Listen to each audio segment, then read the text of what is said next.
Hello. Morning, everyone. Can you hear me? Hope that's not too reverberating. I'm going to go ahead and start with our opening remarks here. I'm going to go ahead and start with our opening remarks. Is that now? You can hear me? No, not yet. Yes. Thank you. Okay. All right. I will speak up. Now we go. Okay. Well, dear friends and colleagues, welcome. We're so happy to have you here, both in person, which is yay, we're in person, but those of you online, welcome too. We're very happy to have you join us here at Clemson. It's such a pleasure to welcome you to the 16th biannual IWAC and the 30th year of the conference, which started in 1993 in Charleston, South Carolina. So I'm Cameron Bushnell. I'm the director of the Pierce Center for Professional Communication, and I have the honor of welcoming you today. I'd like to start with a land acknowledgement, which is, I think, become sort of a tradition in our discipline. So to begin, so we acknowledge that the main campus of Clemson University occupies the traditional and ancestral land of the Cherokee people. Clemson's main campus is built on land seized through U.S. military and diplomatic incursions. culminating in the Treaty of DeWitt's Corner of 1777. This is also land on which people enslaved by the Pickens, Clemson, and Calhoun families lived and worked, and that was transformed into the campus of Clemson University through convict labor. We make this acknowledgement to remember the histories of violence and anticipate our gathering here, to recognize Indigenous and Black claims to life and land, and to recenter these claims as we commit to better ways of caring for each other and for this land. Along with this acknowledgement, we ask, what responsibilities and commitments can we make to foster more honest and generative relations with this land and with each other? Can we, wherever we go, acknowledge Indigenous claims to the land we occupy? Can learning about the life ways and life worlds of the original and rightful caretakers of the land we occupy guide our own changing relation with the places we are and the communities that we belong to? How can we share our learning with others? Thank you. And now I want to express my heartfelt thanks to several extraordinary people. And first, I give my sincere thanks and deep appreciation to the two women who did the very heavy lifting for this conference, Sarah Costley and Allison Daniel. Please stand.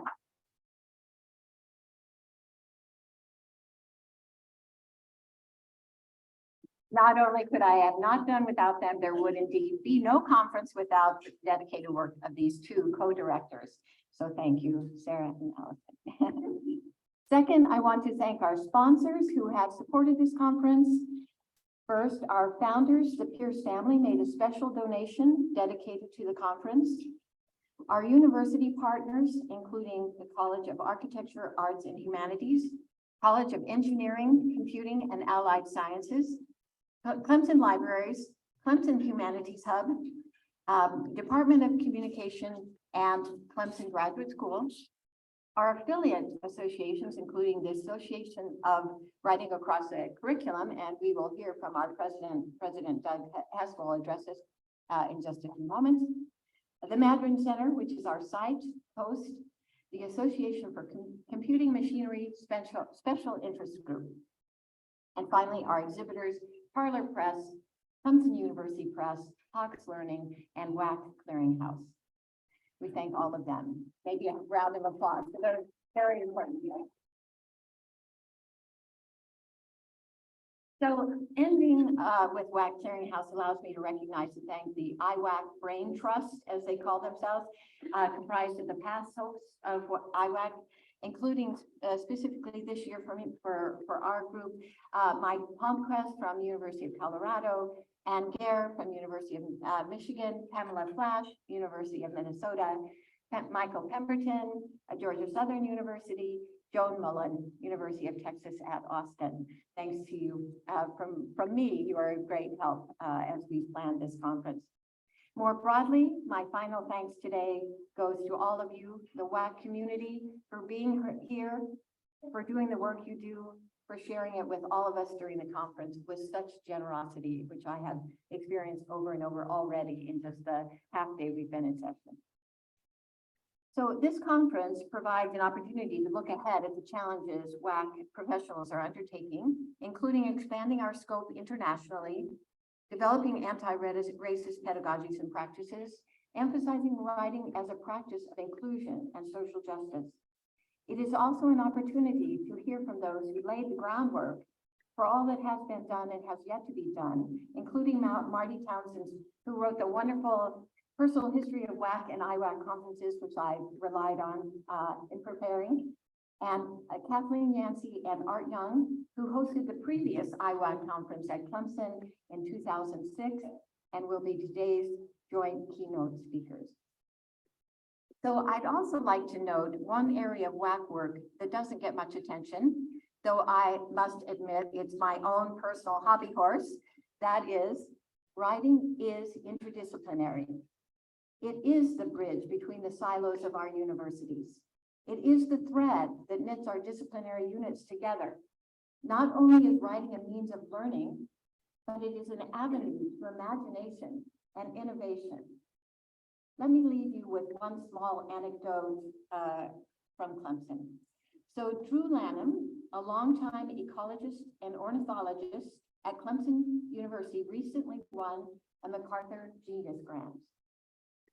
Importantly, he was awarded not because he was an ornithologist, though that of course was important, but because he wrote about the birds that he loved and studied.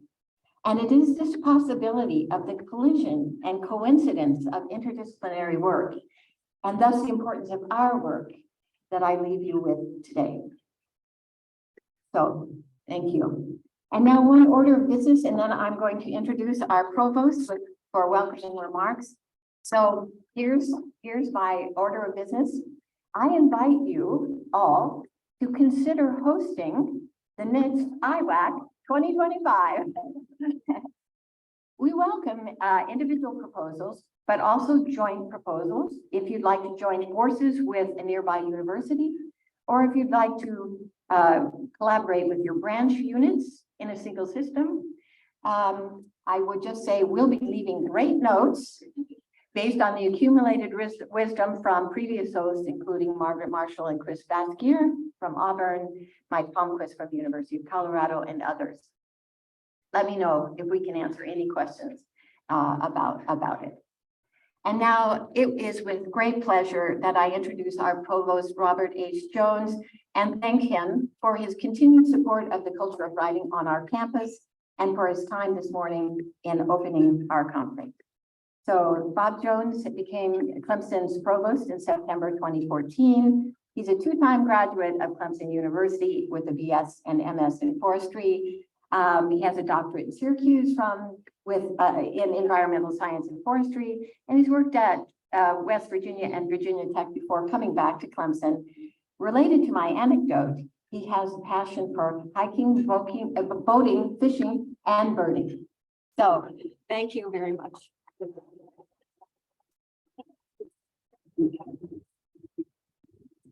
Thank you, Dr. Bushnell. I really appreciate that. And yes, I do have a passion for birding. And if any of you have never met Drew Lanham, you need to try to meet him. He is a remarkable human being in every dimension. And to see someone who has, as they say, the left and the right brain at the highest possible levels of sophistication and integration, you would immediately sense that in him. So welcome to Clemson University, and I'm glad that you're here and grateful for the work that you do in a very, very important area. Just a little bit about our campus and our university and our history. Those of you who just came in and saw all the construction, apologies. I hope that you could see in between all the construction areas how beautiful our campus is and how much we pay attention to trees. And being a forester, that really matters a lot to me. But we have beautiful old oaks and spaces in between the buildings. A former president defined our university as not in buildings. It's the spaces between the buildings that defines Clemson University. We may not know this, but we have 17,500 acre forest as part of our campus. It's immediately contiguous to our campus. If we wanted to, we could gather outside, and in a few minutes, I could walk us straight onto that forest. And we have 100 miles of shoreline undeveloped. This is forever going to be forest. It's never going to be developed. And so it's a huge asset for our institution. But you wouldn't think that we'd be this way if you looked at our beginnings, because we started in 1889 as a land-grant university in an impoverished state, struggling to come out of the woes and damage caused by the Civil War. And Thomas Green Clemson wrote a will to give the property away to a university if the state would accept it. They did. And so we started, but we had a military history. And all the way up to the 1950s, it was all male. And it was an academy for military training. But in his will, he was one of the founders, Clemson, of the land grant concept. So he said we needed to build the technical skills to manage and grow our economy and build our state back up. And the material wealth is the terminology that he used. He also put in a critically important phrase, to develop a high seminary of learning. What he meant was liberal education was extremely important. We were not going to be a technical school. Liberal education had a strong underlying feature. I think that was very influential. In the 1950s, we finally abandoned the pure male, all military aspect and became a modern university. But it wasn't until the 1960s that we integrated. We were one of the first public institutions in the South to integrate. But for all those institutions, it was hard. But we did that. But that's only, the 1960s. Think how recent these dates are. Because now I'm going to tell you about how Clemson University has emerged among its peers of major universities in the United States. When I left here as a student, my last year was 1981. We won our first, national championship in football. We've won 2 others since then. By the way, they never win a national championship in football unless I'm here. We've also won 3 national championships in soccer. I was only here for one of those. But the other thing about Clemson is, strong athletics, which build a national reputation. We had a president before our current president, an architect, and he helped us build our undergraduate learning to very, very high levels. We became a fairly selective institution, and we drove on student success and the quality of education. And that has, from the high seminary of learning, it was an easy thing for us to do, but we had never really focused on it. And we've driven ourselves up. We are now in the top 20 in public universities in the country and secure graduation rate, for example.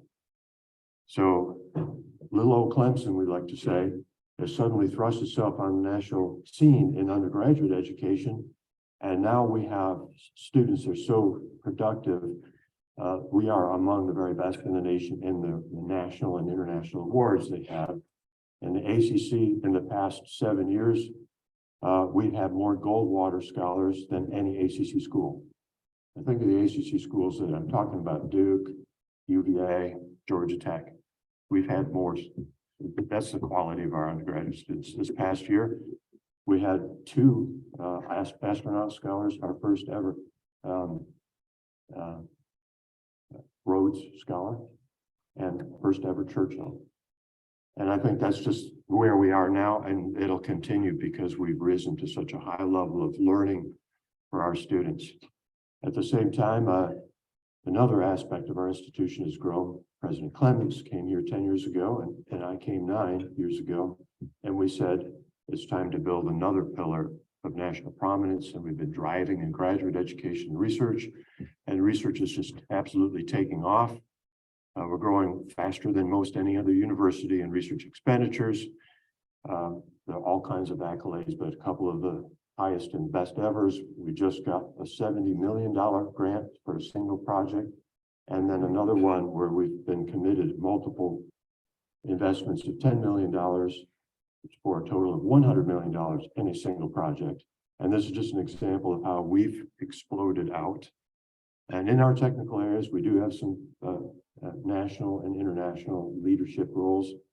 For example, in automotive engineering, an amazing campus in Greenville, the first ever graduate degrees, and now the first ever undergraduate degree in automotive engineering. But we could just beat it. Virginia Tech, which announced their undergraduate degree a few weeks after we did. I worked at Virginia Tech for 15 years, so I'm okay with that. All right, and then just amazing, we brought in over $200 million of commitments in cash for our philanthropy last year, the highest ever. We've hit many highest ever measures and metrics for our institution this last year, and we're really thrust onto the national scene. If you do research in brands, this is one of the hottest brands of any brand at all in the United States right now, right here, this Tiger Paw, which is an imprint of a tiger from the zoo in Greenville, and many other institutions emulated it. We've never taken them to court for copyright, My own high school did that in upstate New York. I went back one day and I said, wait a minute, that Tiger Paw is exactly copy. I did not sue them. So this is the background of Clemson, but in that cauldron of excellence and learning, of a high seminary of learning, Clemson emerged in another leadership role, writing across the curriculum. And that's very, very important to me. I couldn't agree with Cameron more that writing is the thread. It's probably the most important thread we have in connecting people so that they have an integration of knowledge and experiences that builds a holistic education for an individual and opportunity for their future. And I'm very, very proud that we were early adopters and national leaders, among others, some of you in this room today, in building that concept out. My wife is a veterinary radiologist, has 2 doctorates. She's always 1 doctorate ahead of me. And she came to Clemson University with me. She's an animal and veterinary sciences department.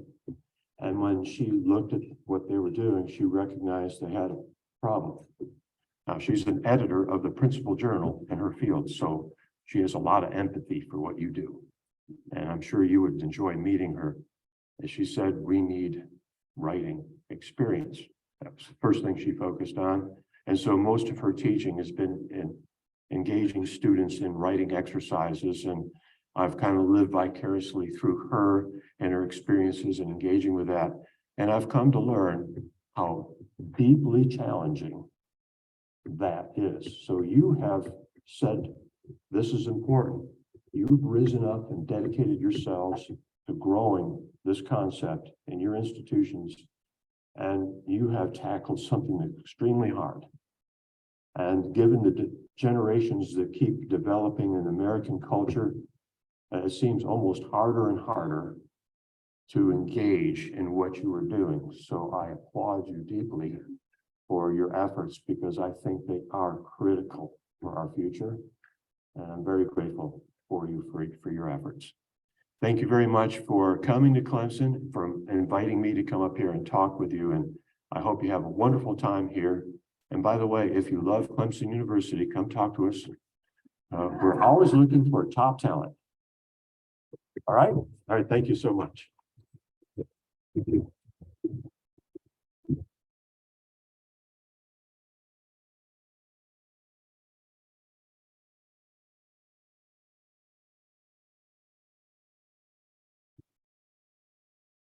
Thank you, Provost Jones. We really appreciate that.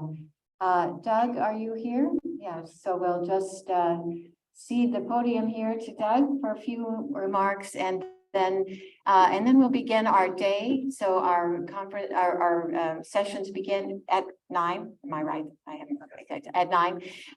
And so I wish you a very lovely day and good sessions today. And thank you very much for coming this morning.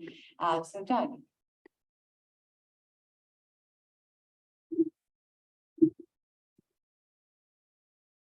I'll be fairly brief here. I just wanted to acknowledge and thank a few folks on behalf of the AWAC Executive Board. First of all, thanks once again to Cameron, to Allison, and to Sarah. I know the number of phone calls that I've made to you folks that you've already responded so graciously and helpfully. This is a lot of work. I'm looking at many people who have done these things in the past. So thanks for your work.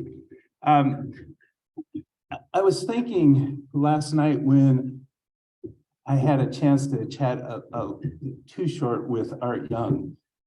The very first publication I ever wrote was in the early 80s. It was a book review of Language Connections.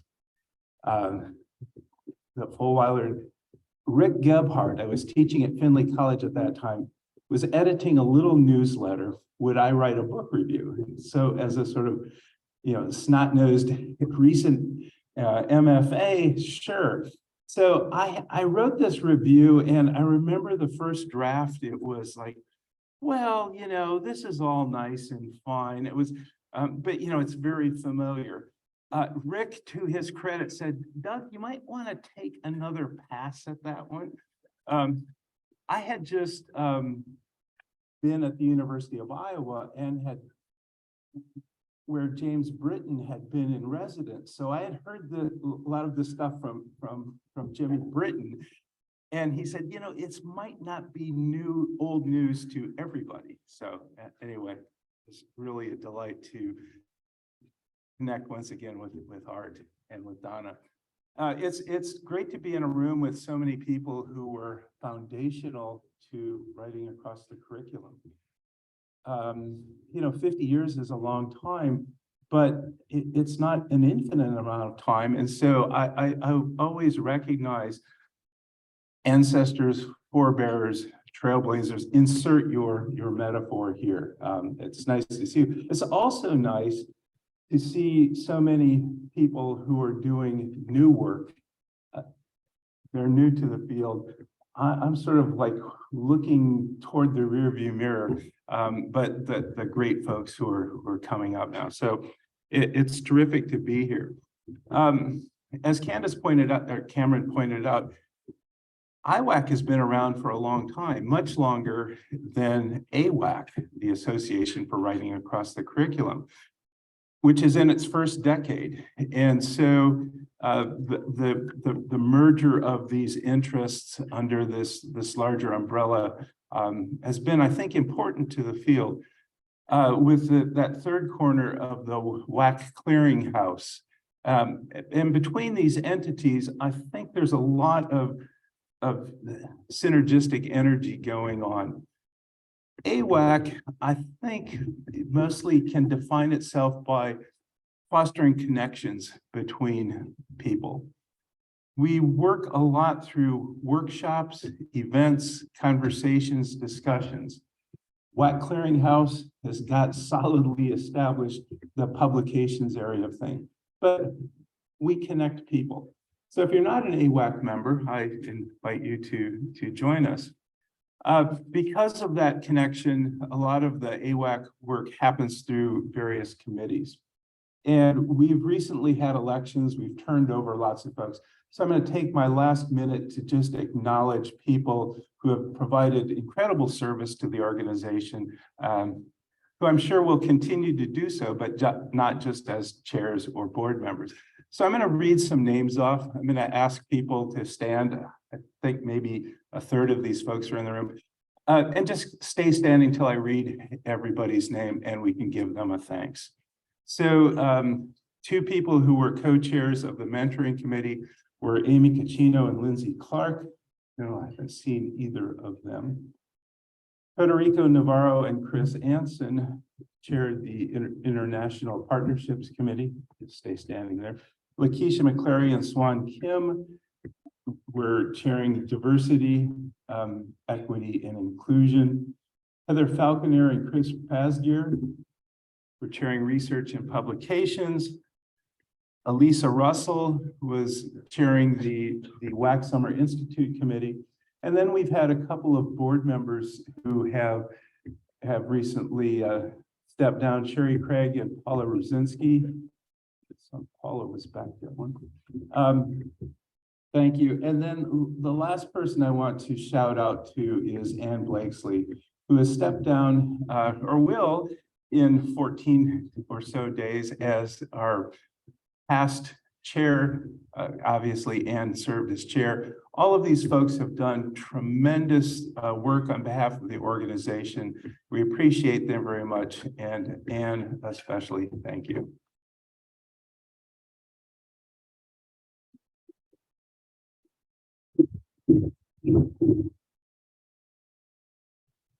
I do the benediction.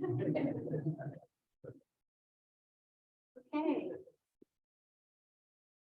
Well, that concludes all formal remarks today. So continue your conversations, enjoy the food and coffee, and I'm sure I'll see you throughout the time here. Again, feel free to call on us and at any time, and we hope you have a really wonderful and successful time together. So thank you.